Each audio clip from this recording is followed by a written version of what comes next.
Hello and welcome to this video that goes through the AS Year 1 textbook for exercise 7D from Algebraic Methods, and this is for the proof questions for questions 1 to 5. So the first thing is that prove that n squared minus n is an even number for all values of n.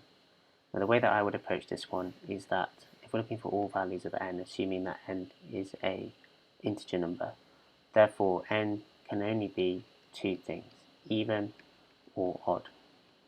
And an even number is represented by 2n, every even number is 2n, and every odd number is 2n plus 1. So first of all, what we would do is we test this out for even numbers. So we would say that this is going to be 2n squared minus 2n. So we just replace n with 2n.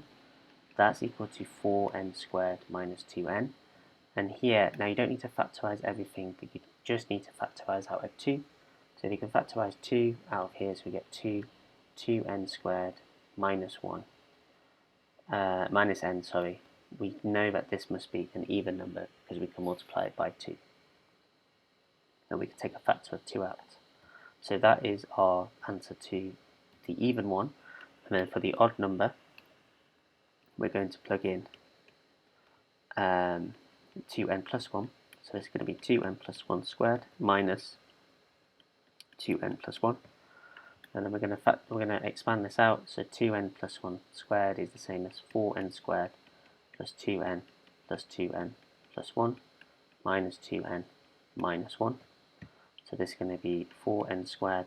2n plus 2n is 4n, minus 1 is plus 2n. So 2n minus 2n plus 2n is 2n, and then 1 minus 1 is 0. So here we can take out a factor of 2 again. We're left with 2n squared plus n.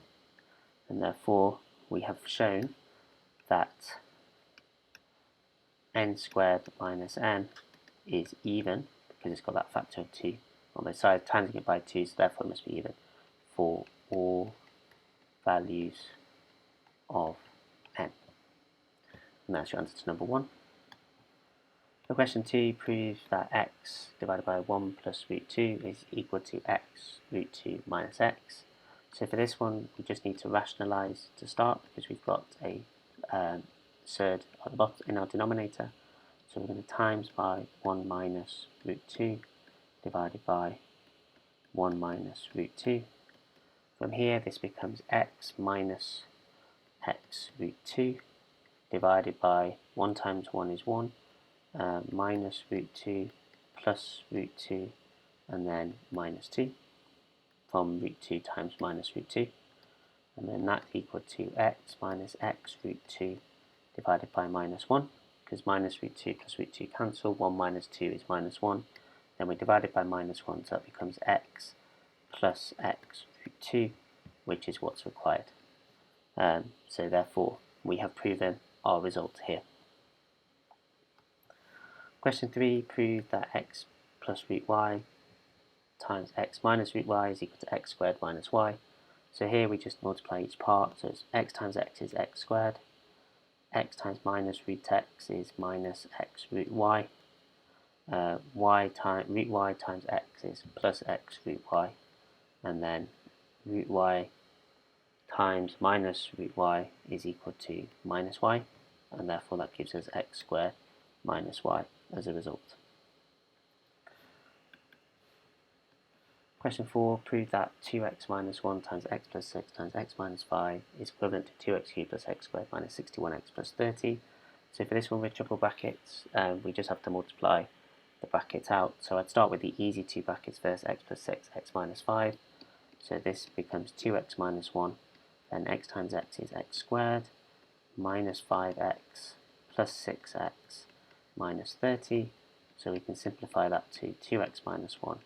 X squared plus x minus 30, and then from here we multiply each term, so it becomes 2x times x squared is 2x cubed plus 2x squared minus 60x, and then minus 1 times x squared is minus x squared, minus 1 times x is minus x, and minus 1 times 30 is plus 30.